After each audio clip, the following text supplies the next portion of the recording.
Egypt has a population of 84.5 million people, most of whom speak Arabic. 85% of people follow Islam, and 50% of people are Christian. The capital is Cairo.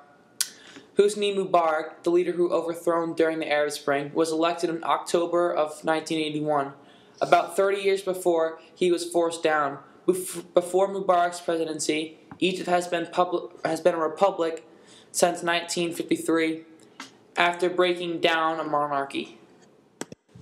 The Arab Spring began in Egypt on January 17, 2011, when a man copied the actions of Mohamed Bouazizi of Tunisia and lit himself on fire outside the parliament buildings in Cairo.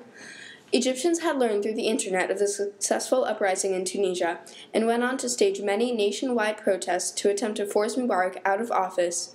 They wanted Mubarak out because of poverty, government corruption, and the emergency powers Mubarak had kept for years that effectively turned his presidency into a dictatorship.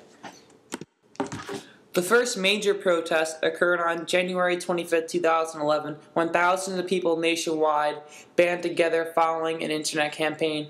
Protesters said that they would not stand down until Mubarak relinquished power. Cairo's Tahrir Square was the center of the protest, and continued to be a place of conflict through the Arab Spring.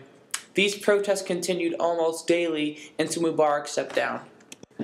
The military cracked down hard on the protesters, killing many and arresting more.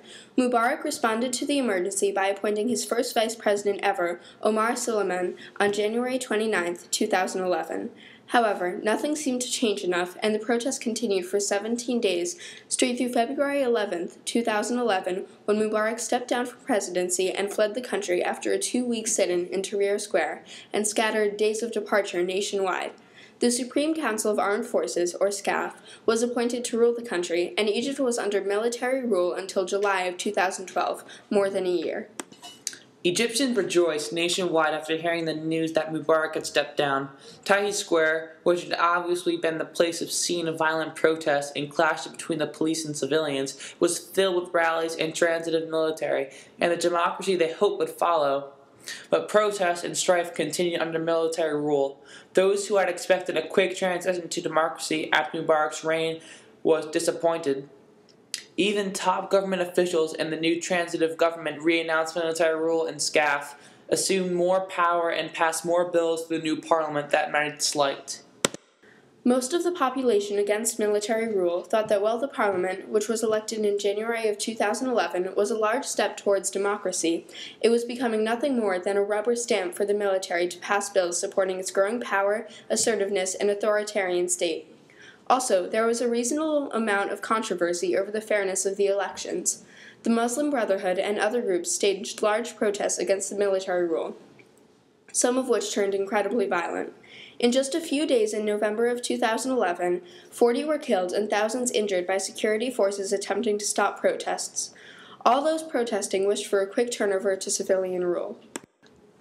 On July 1st of 2012, 16 months after the military stepped into rule between Mubarak and civilian rule, Mohamed Morsi took office as president after narrowly winning the vote in June. Like the rule of the military, Egyptians rejoiced at first at what seemed to be a step towards democracy, but were disappointed by Morsi's decisions in office. He often went against SCAF's decisions, like attempting to reverse their dissolution of parliament, and made unwise choices that led to strife.